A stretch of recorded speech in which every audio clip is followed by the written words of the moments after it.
Hello అండి, welcome to our channel అమ్మతో ప్రతిరోజు. ఈరోజు మనం ఏం చూడబోతున్నాం అంటే వీడియో చాలామంది చెప్తూ ఉంటారు, మమ్మల్ని వాళ్ళు అవమానించారు, వీళ్ళు అవమానించారు, వాళ్ళు ఇలా చేశారు, వీళ్ళు ఇలా చేశారని బాధపడుతూ ఉంటారండి. అవమానిస్తున్నారని తెలుసు కదా, ఇంకా వాళ్ళ గురించి మనం ఎందుకు పట్టించుకోవడం, అలా వదిలేయకుండా అదే ఒక ఇదిగా పెట్టుకొని టాపిక్గా పెట్టుకొని వాళ్ళ టయాన్ని అన్నిటిని వేస్ట్ చేస్తూ బాధపడుతూ ఉంటారు. ఇలాంటప్పుడు మనం ఎలాంటి చర్యలు తీసుకోవాలని చూడబోతున్నామండి. వీడియో బాగుంటుంది, చూడండి, స్కిప్ చేయకుండా. అలానే వీడియో నచ్చితే లైక్ ఇవ్వండి, సరేనా? లైక్స్ ఇవ్వండి. సబ్స్క్రైబ్ చేసుకున్న వాళ్ళు సబ్స్క్రైబ్ చేసుకోండి, కమెంట్స్ పెట్టండి, షేర్ చేయండి. మంచి మంచి వీడియోస్ వస్తాయి. చూడాలనుకోండి ఛానల్ని సబ్స్క్రైబ్ చేసుకోండి, వీడియోస్ మిస్ కాకుండా చూడండి. ఏమంటే ఇప్పుడు మనం పాతకాలంలోకి ఇప్పటికి చాలా మార్పు వచ్చింది కదండి. చాలా అంటే చాలా మార్పు వచ్చింది. నేను ఫస్ట్ నుంచి క్లియర్గా చెప్తేనే మీకు అర్థమైద్ది, అందుకని పాతకాలానికి వెళ్ళిపోయాను. అప్పుడు చూసారంటే అందరికీ ఉన్నవాళ్ళు కూడా ఉంటారు, అందరు పేదవాళ్ళుగానే ఉంటారు, మిడిల్ క్లాస్ వాళ్ళు ఇప్పుడు ఉన్నట్లే ఉంటారు. అప్పుడైతే ఉన్నవాళ్ళు కూడా ఎక్కువగా గోల్డ్ వేసుకునేవాళ్ళు కాదండి, కొంత గోల్డ్ని పెట్టుకొని ఉండేవాళ్ళు. ఏం చేస్తారంటే వీళ్ళకి పొలాలు ఉంటాయి కదా, పొలాల్లో పైరు పెట్టాలంటే పంటలు పండించాలంటే ఆ టైంలో డబ్బులు లేవనుకోండి, వీళ్ళు ఏం చేస్తారంటే ఇంట్లో ఆడవాళ్ళ దగ్గర ఉన్న గోల్డ్ని తీసుకొని తాకట్లో పెట్టేసి డబ్బు తీసుకెళ్ళి ఆ పంట పొలాలను పండించడానికి కావాల్సిన వస్తువులన్నీ కొనుక్కొని పండించేసి మళ్ళీ అన్నీ ఇంటికి రాగానే పంటలు పండి అన్నీ వస్తాయి కదా, ఇంటికి రాగానే అమ్మేసి మళ్ళీ వాళ్ళ నగలను వాళ్ళకి విడిపించేవాళ్ళు. ఇలా వీళ్ళు నగలున్నా కూడా ఆ రోజుల్లో వేసుకోవడానికి కుదిరేది కాదండి. ఎందుకంటే ఈ నగలను వచ్చి వీళ్ళు ఇలా యూజ్ చేసుకుంటూ ఉన్నారు. బయట అప్పులు ఎందుకు తీసుకోవడం, ఇలా పెట్టుకోవడం, తీర్చుకోవడం, దీనికోసం ఉపయోగించుకుంటూ ఉండేవాళ్ళు అనమాట. ఆ రోజుల్లో వచ్చి ఎవరి మెడల్లో పెద్దగా నగలు ఉండేవి కాదు. కొంతమంది మెడలో తాళి చైన్ ఉండేది, కంపల్సరీ ఉండేది, అంతకంటే పెద్దగా ఉండేది కాదు. ఉన్నాయి ఇలా చేస్తూ ఉండేవాళ్ళు. అందువల్ల వాళ్ళు ఏమంటే ఎవరి దగ్గర నగలు ఉన్నాయి, ఎవరి దగ్గర డబ్బులు ఉన్నాయి, వాళ్ళతోనే మాటలు పెట్టుకోవాలనే దీనికే ఇది లేదనమాట. అందరితో బాగా మాట్లాడేవాళ్ళు, బాగా కలిసిపోయేవాళ్ళు, ఫ్రెండ్లీగా ఉండేవాళ్ళు. ఈ సూక్ష్మాలు అంటే ఇలాంటివన్నీ వాళ్ళకి తెలియదు అనమాట. మనసులో ఒకటి పెట్టుకొని బయటకు ఒకలాగా నడుచుకుంటూ ఏదైనా ఉంటే మాట్లాడతారు, అంతే, అక్కడే అడిగేస్తారు, అయిపోయింది. ఇలా ఉండేవాళ్ళు, ఫ్రెండ్లీగా అందరు కలిసిమెలిసి ఉండేవాళ్ళు. కొంచెం కొంచెంగా కాలంతో పాటు మనుషుల యొక్క పద్ధతులు మారుతూ ఉన్నాయి అన్నమాట. ఎలా అంటే ఒక 95 అలా అనుకోవచ్చండి. అప్పటి నుంచి మనుషులకు వచ్చేసి అందరికీ నగలు కొనాలనే ఆశ వచ్చింది. 90 తర్వాత నుంచే నగలు కొనటం బాగా నేర్చుకున్నారనమాట. పక్క స్టేట్ వాళ్ళని చూసి వీళ్ళని చూసి ఇంకొకళ్ళు, అట్లా మన 4 స్టేట్లే పెట్టుకోండి, తమిళనాడు, ఆంధ్ర, కర్ణాటక, కేరళనే తీసుకోండి. మిగిలిన నార్త్ సైడ్ అన్నీ ఎలా ఉంటారు నాకు తెలియదు, నేను ఎక్కడ చూసింది దాన్ని బట్టి చెప్తున్నాను. ఇలా ఒకళ్ళనొకళ్ళు చూసి నగలు కొనుక్కోవటం అన్నీ చేస్తూ ఉన్నారు. ఎప్పుడైతే మనిషికి వసతులు వస్తూ ఉన్నాయో అప్పుడు వాళ్ళ ఒక మెంటాలిటీ చేంజ్ అవుతూ ఉందండి. ఇది మనం తప్పని కూడా చెప్పలేము, చేంజ్ అవుతూ ఉంది. ఇప్పుడు ఏమంటే అందరు బాగా నగలు కొనుక్కోవడం, అప్పుడు వచ్చి పెంకుటిళ్ళు, పూరీళ్ళు ఎక్కువగా ఉండేవి. ఇప్పుడు అలా కాదని చెప్పేసి అన్నీ మార్చేసి బ్రహ్మాండంగా మంచి మంచి ఇళ్ళు కట్టుకోవడం, బాగా మంచి మంచి బట్టలు కట్టుకోవడం. అప్పుడన్నీ డబ్బులున్నా కూడా బట్టలు కొనేవాళ్ళు కాదు, అవసరానికి తగినట్లే కొనేవాళ్ళు.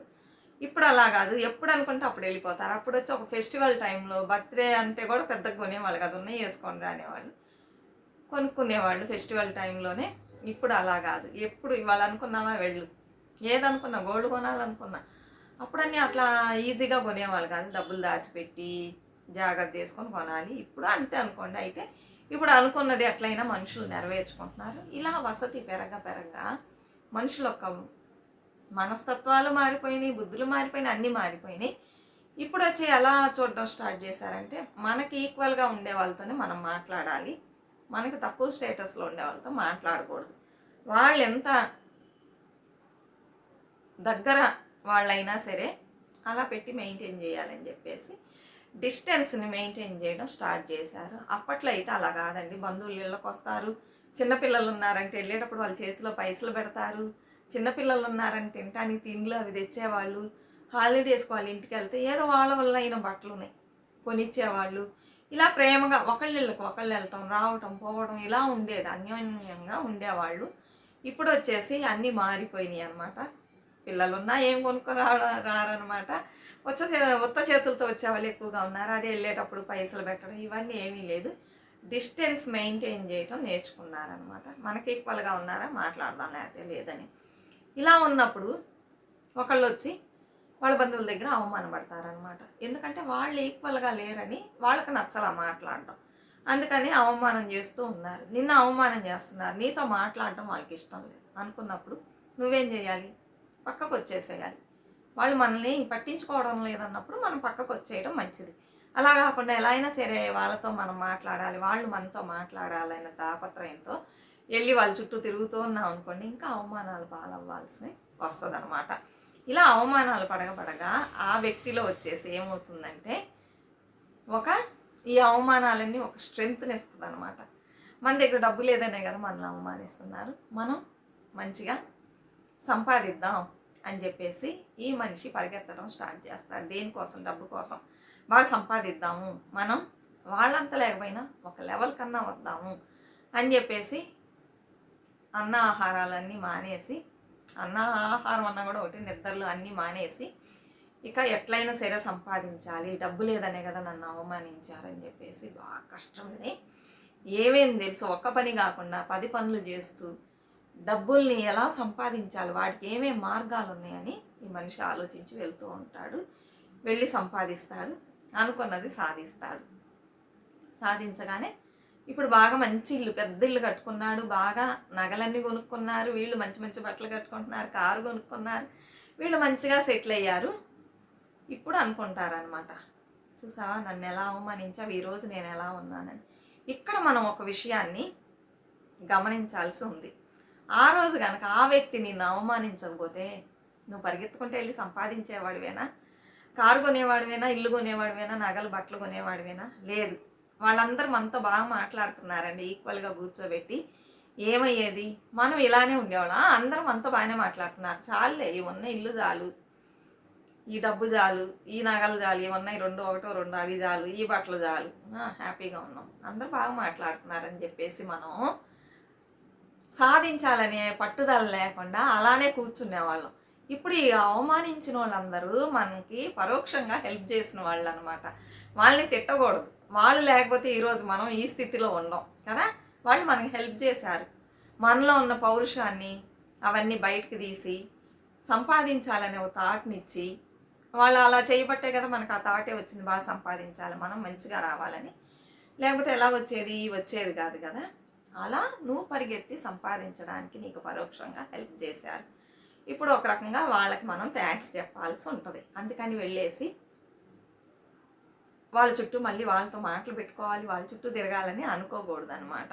కొంతమంది ఇతను ఇట్లా పట్టుదలతో పైకి వచ్చారా, కొంతమంది అయితే ఏం చేస్తారంటే నన్ను అవమానించారు, నన్ను పట్టించుకోలేదు, నన్ను పలకరించలేదు, నన్ను అవాయిడ్ చేసేసారని ఇదే చెప్పుకొని బాధపడుతూ రోజు ఇదే టాపిక్ మాట్లాడుతూ టైం వేస్ట్ చేస్తారు. కానీ మనం ఎలా పైకి రావాలి, మన దగ్గర లేదనే కదా చేశారు, మనం ఎలా పైకి రావాలని ఆలోచించినట్లయితే మనం కూడా సంపాదిస్తాం కదా.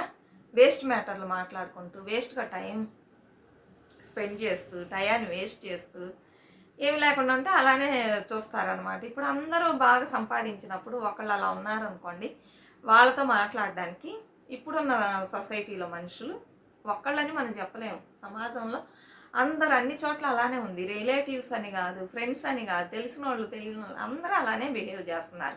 నీ దగ్గర ఏమన్నా ఉందా, ఉంటే మాట్లాడతారు, మనకి ఈక్వల్గా ఉండాలని చూస్తున్నారు. అది వాళ్ళ ఇష్టం, దాన్ని మనం తప్పు చెప్పకూడదు కదా. అందుకని కూర్చొని ఏడుస్తూ టయాన్ని వేస్ట్ చేస్తే ఏమవుతుంది. ఇతను వచ్చేసి అలా కాదు, నన్ను అవమానించారా, నేను బాగా పైకి వస్తా చూడండి అని చెప్పేసి అన్నీ సమకూర్చుకున్నాడు. ఎవరి వలన? వాళ్ళ వల్లనే. అందుకని వాళ్ళకి మనం థ్యాంక్స్ చెప్పుకోవాలి. ఇంకొక విషయం వచ్చేసి, నీకు నచ్చలేదా, అలా చేస్తున్నారా, కూర్చొని ఎప్పుడు చూడు వాళ్ళ గురించే చెప్పుకోకుండా వాళ్ళతో మాట్లాడడం మానేసాయి. వాళ్ళ ఇళ్ళకి వెళ్ళడం. చెప్తారు కదా, అవమానించే వాళ్ళ గడప తొక్కక అని పెద్దోళ్ళు చెప్తారు కదా. నీకు మర్యాద లేదని తెలిస్తే వాళ్ళ గడపని నువ్వు తొక్కక అని చెప్తున్నారు. ఎందుకు చెప్పారు? ఊరికే చెప్పారు? ఆ రోజుల్లో పెద్దోళ్ళు చెప్పే ప్రతి మాటకి ఒక అర్థం ఉంటుంది. చెప్పారా? వాళ్ళ పడి ఉంటారు, అందుకే మనకు చెప్తున్నారు ఇలా ఉండండి అలా ఉండండి అని. దాన్ని మనం ఫాలో చేయాలి కదా.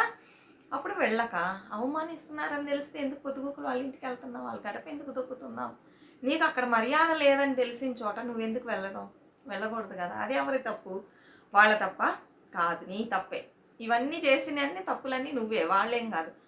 వాళ్ళ ఇంట్లో ఉన్నారు, వాళ్ళ పనులు చేసుకుంటూ ఉన్నారు, మన ఇంటికి రాలేదు. మనం వాళ్ళకి ఈక్వల్ కాదన్నప్పుడు వాళ్ళు మన ఇళ్ళకి రారు. వాళ్ళు అట్లనే అవాయిడ్ చేసేసారు. అది వాళ్ళ ఇష్టం. నువ్వెందుకు ఇలా చేసావు అని అడగడానికి మనకి రైట్స్ లేదు కదా. అలాంటప్పుడు నువ్వేం చేయాలంటే ఇతనిలాగా సంపాదించుకో, బాగా సెటిల్ అవ్వు. అంతేగాని కూర్చొని ఏడుస్తూ పొద్దుగూకులు వాళ్ళ ఇంటికి వెళ్ళి పలకరిస్తారని వెళ్ళకూడదు. నీకు మర్యాద లేని చోటకి నువ్వు గడప తక్కకూడదు. ఆ రోజుల్లోనే సతీదేవి చూసారా, అదే దక్ష భగవాన్ యజ్ఞం చేసేటప్పుడు పిలవలేదంటే ఏం చెబుతారు? వెళ్ళకూడదు. సొంత తండ్రి అయినా వెళ్ళకూడదు. వెళ్ళామంటే అవమానం దొరికిద్దని చెప్పినా కూడా వినకుండా ఆవిడ వెళ్ళారు పార్వతీదేవి. వెళ్ళినందుకు అవమానమే జరిగింది కదా అక్కడ. తండ్రి అయినా సరే అవమానించాడు కదా. అవన్నీ మనకు ఒక ఎగ్జాంపుల్స్ అనమాట, మంచి ఉదాహరణలు. ఎవరైనా సరే, తండ్రి అయినా సరే, తెలిసిన వాళ్ళైనా సరే, ఫ్రెండ్స్ ఎవరైనా సరే అవమానిస్తున్నారు, అవమానం జరుగుతుందంటే ఆ ప్లేస్కి వెళ్ళకూడదు. అదే మంచిదన్నమాట. మనకి వాళ్ళ బారిట పడకుండా, వాళ్ళ దగ్గర అవమానం పాలవకుండా మనల్ని మనం కాపాడుకున్నట్టు ఉంటుంది. పదే పదే వెళ్ళి అవమానాలు పొందడానికి మనం ఉన్నది లేదు కదా. చక్కగా వాళ్ళు ఇలా అంటున్నారు, వీళ్ళు ఇలా అంటున్నారు అనుకోకుండా మనం ఎలా ముందుకు రావాలి, మనం ఎలా పైకి రావాలి, ఏం చేస్తే పైకి వస్తాం, మన ఫ్యామిలీని ఎలా పైకి తీసుకొద్దాం అని ఆలోచించండి. ఆలోచించగా మీకే బోల్డ్ దారులు కనిపిస్తాయి. ఆ మంచి మార్గాన్ని వెళ్ళి ఎలా సంపాదించుకోవాలో సంపాదించుకొని మనం కూడా మంచిగా ఉన్నట్లయితే మనకి మర్యాద దొరికింది. అప్పుడు మీరు తెలుసుకోవాలి ఎవరు ఎలాంటి వాళ్ళు, ఎవరి మర్యాద మనం తీసుకోవాలి, ఎవరి మర్యాద మనం తీసుకోకూడదు, స్వీకరించకూడదని మీకే తెలిసిద్ది. అప్పుడు మీకు తగిన వాళ్ళతో, మంచి వాళ్ళతో మీరు మాటలు పెట్టుకోండి. లేదు వీళ్ళు ఉన్నప్పుడు ఒకలాగుంటారు, లేనప్పుడు ఒకలాగుంటారు, వద్దులే అనుకుంటే పక్కకు వచ్చేసేయండి. అంతేగాని గొడవలు పెట్టుకోవడం, పోట్లాడుకోవడం ఇవన్నీ అనవసరం అన్నమాట. సరేనా? మర్యాద లేని చోటకి వెళ్ళకండి. ఇదే నేను ఈరోజు ఈ వీడియో ద్వారా మీకు తెలియజేస్తున్నా. డబ్బులోనే ఉందని తెలుసుకున్నప్పుడు ఆ డబ్బు సంపాదించడానికి ప్రయత్నించండి. ఊరికే కూర్చోకండి, టైం వేస్ట్ చేయకండి. మనకు మర్యాద దొరికే దగ్గరికే మనం వెళ్ళడం మంచిది. సరేనా? వీడియో నచ్చినట్లయితే తప్పకుండా ఛానల్కి సపోర్ట్ చేయండి, సబ్స్క్రైబ్ చేసుకోండి. ఇంకా మంచి మంచి వీడియోస్ వస్తాయి. మరొక మంచి వీడియోతో మళ్ళీ కలుద్దాం. అంతవరకు బాయ్ ఫ్రెండ్స్.